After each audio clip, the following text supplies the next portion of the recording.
We have an update on a story we brought you last summer about a Cambridge woman who says the home she's been renting has mold in it, so much that her family can't live there. As CTV's Heather Senoran tells us, months later, she still hasn't been able to move back in.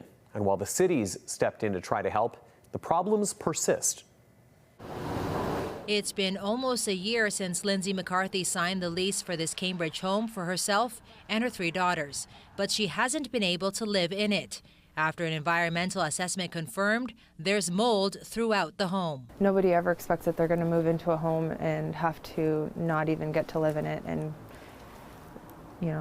be afraid of homelessness. This was the garage in August 2024. The mold visible. All the while, me and my children are suffering being displaced. My dogs are suffering being in a kennel, being boarded. For now, she's living with family, but it's uncomfortably tight. And she says in spite of efforts to address the mold problem, it isn't going away. These were some of the rooms today. And this is all new mold. I think they should just literally knock this entire house down to the ground. There's not a room in here that has not been affected by mold in some way, shape, or form. McCarthy had a landlord and tenant board hearing in October. She still pays utility bills and wants to be compensated for the rent she paid previously and her storage costs. Everything was put into storage, and now we're awaiting our next hearing date, which will be February.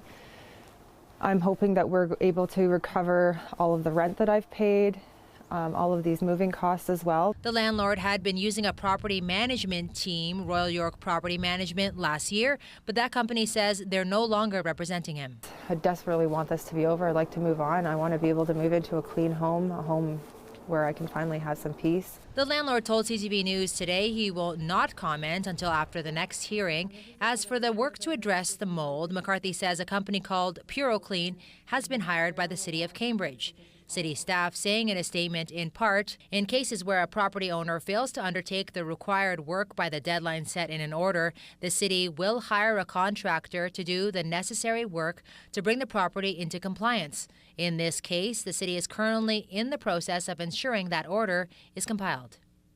The city also said they continue to be in contact with the tenant and property owner, but cannot comment on an open investigation.